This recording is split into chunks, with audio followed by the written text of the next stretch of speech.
I want to note that I do have shorts on. I am not naked underneath. These are 6 things that I would do differently if I started streaming today in 2026. I'm gonna go through the 6 things pretty quickly because, you know, for those that don't have time and whatever, then if you want to stay, watch the video and get more in-depth detail on each one of these things, then you can keep watching. Plus, I low-key have 3 bonus tips at the end. I'm not like a huge streamer or anything. I average between 100 and 200. If it's a real good day, 300 viewers. Some people would consider that successful. I do have some credibility, but I don't want to sit here and act like I'm some sort of big professional streamer. This list can be for guys and girl streamers. First thing is I would only stream for a couple hours, 2 to 3, maybe 4 hours, and then the rest of your time dedicated to other social media. Second one is always adding in a just chatting segment, whether you're a guy or a girl. Third one is always have a list of questions and topics to engage chat. Try to have something unique about you that you can be known for. Number 5, you kind of have to listen to the explanation of it because I don't know how to I don't know what to name. It's just understanding who I am and sticking with that. And 6th one is stream when you're in the mood, when you're in a good mood. That's the speed run of all of the 6 things. And if you want to stay for the more in-depth stuff, then keep on watching and you'll get the 3 bonus tips. I have all my stuff listed on the side if I'm looking over, that's why. But stream for a couple hours and put more energy into growing your other socials.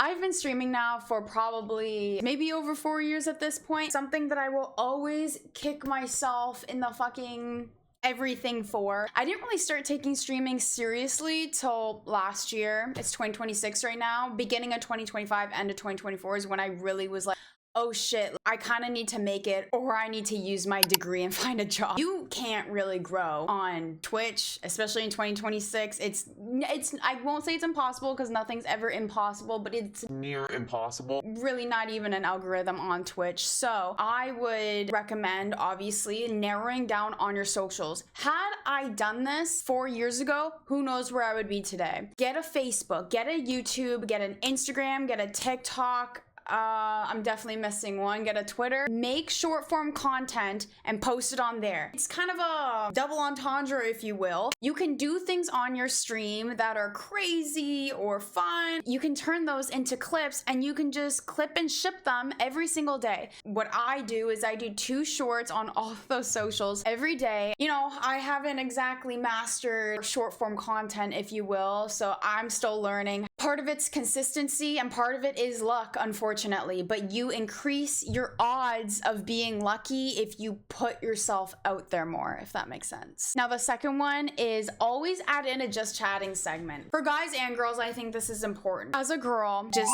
keeping it a buck, the first 0 to 100 for guys is like pulling teeth. Feels impossible. It feels like it'll probably never happen. For girls, it's relatively easy, to be honest, depending on what you're doing, obviously. But if you're in the just chatting category and you are relatively attractive, you have good gauging and talking comprehension, I guess, you're gonna get an influx of guys on there, and it's 0 to 100 really isn't that hard as a girl, and it is though for a guy. Now, however, what I will say is there's a little plateau stage that I feel, unless you're lucky, I guess, that most streamers go through as a girl. It's that 100 to 300 zone, and I'm in it right now. And it feels literally impossible to get out of. Girls, I feel like it's harder after that point to really get momentum to get bigger. From what I've observed with guys, once you get the momentum,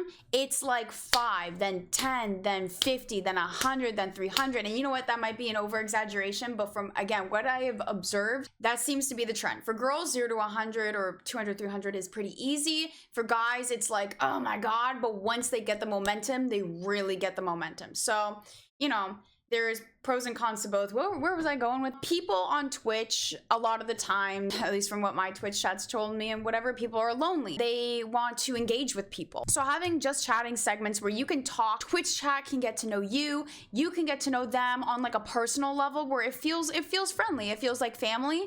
I think that's pretty important for guys and girls, especially like if you're a guy and you just stream games, like that's cool, but you want to have, even if you just sit back for an hour and you have a beer, drinking a beer and you're talking to your chat. I understand that that's kind of hard to do when you're at 0 viewers. Something that would actually help with that is, you know, having like a friend or a brother or a sister, like having someone else on your stream where you're interacting with them. When I started streaming, I was just chatting, and I literally, my first day streaming, I had 5 viewers, I'm pretty sure. I was literally drunk wrapping Christmas presents and just drunkily talking to them. After a couple weeks, I turned into a COD streamer and then a Minecraft streamer for a very, very long time. And that I was not going past 20 views, girl. Or boy. And then someone in my chat was like, yo, bitch, low key, you yap more than you game. Like, try just chatting. Once I switched to just chatting, I got partnered. I got to the 75 viewers, and then eventually I was at 100. Next is always, which kind of goes along with just chatting, is always have a list of topics and questions to engage chat. Now, from what I've observed, The only algorithm Twitch has is the more your chat is engaged and typing, the more it'll push to people. And then the more viewers you get, the higher you get up in the category that you're in. Usually my views go up when my chat is extremely engaged. And this could be days where like I'm sick, not wearing makeup, and I have an interesting, intriguing, maybe controversial topic we're talking about. And all of a sudden I'm like almost at 200 viewers. So when you are streaming, have a list of questions and engaging topics that you want to talk about ready to go, so that at any time, maybe it slows, you know, it's natural that your chat will slow down, especially if you start gaming and stuff like that. But again, there's always a way to engage them back. Next is try to have something unique about you that you can be known for. Now, I've had so many people tell me this, and it makes sense. You want to be known for something, so you're like, oh, that's the blank girl. In my morning streams, I'll have this bean. It's because I can't have coffee, but I can have these espresso beans. They don't hurt my stomach, whatever. And I literally throw it up in the air and I try catching it in my mouth, and then it's like a whole hype moment. So, you know, I can be the bean girl, the bean pop girl. Think of Moist Critical. Moist Critical is like the white t-shirt guy. Jinxie is the kicking camera guy. Like, it can be really anything. Just be known as something. All right, number 5 is understanding who you are, and then stick with that for the most part. If you start going on a path that doesn't really align with you, and then you try to pivot, rebrand yourself, it literally is going to go like this. For example, me. There is a moment in time where I decided to do OnlyFans, and every one of my other like streaming friends was doing it, and I was like, okay, like I'll make some bank. I saw their views going up, I saw their income going up, and I was like, why wouldn't I try that too, right? Now, mind you, I never did nudes or anything like that, so I never got crazy numbers or anything, but I was growing on Twitch as well, because if you're promoting, for example, like sexy, like dancing TikToks, that's getting people to your OnlyFans, and then those OnlyFans people are like, oh, like I want like a different side of her. That contributes to then Twitch money, Twitch views. So if you want to do that, go ahead and do that. It helps. But the problem with me is that did not align with me. Being an OnlyFans girl, I didn't want to be known as that. I didn't want people to come to my streams just waiting to like jerk off and whatever.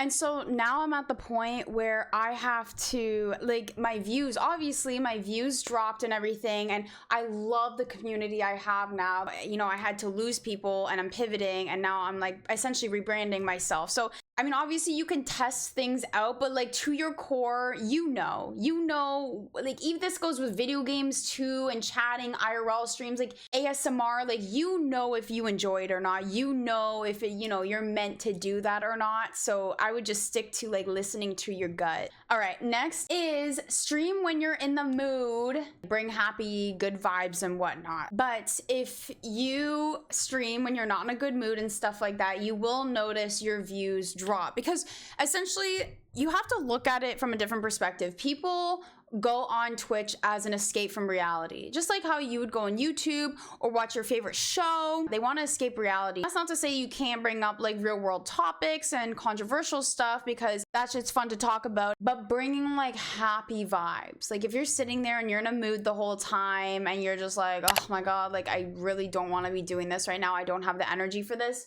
chances are, especially if you don't have an audience yet, I would suggest you just don't do it, and just spend your time working on your socials, make short form content. People are gonna get a vibe. Bonus tip number 1 is don't talk about viewership unless it's pertinent to whatever you're talking about. I can't tell you the amount of times that I've talked about viewership, especially like when I was like under 100 views regularly and my viewers like dropped like 20 or 30 people. I guess maybe if you're complaining or bitching about it, it's just bad vibes, and that's the reason why. So the second bonus tip, making friends the same size as you early on and make a lot of them. Same size as you, same content as you. That's something that I sort of fucked up on, is that I made a bunch of like good friends when I first started streaming.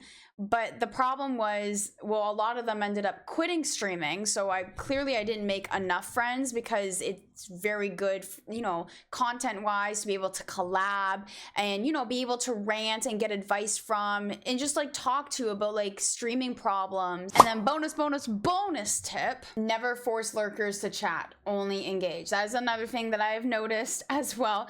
Your views will drop if you, especially early on, Timmy and Steven and Joanne end up joining your stream and you're like, Steven, Timmy, Joanne, oh my god, hi, like, how are you doing? How are you doing? Like, I know you guys are in here. Like, you can't do shit like that. They're lurking for a reason. You can ask, how are you doing? If they don't answer, they don't answer. Then that's okay. Then you can just start talking about your day and be like, how was your day?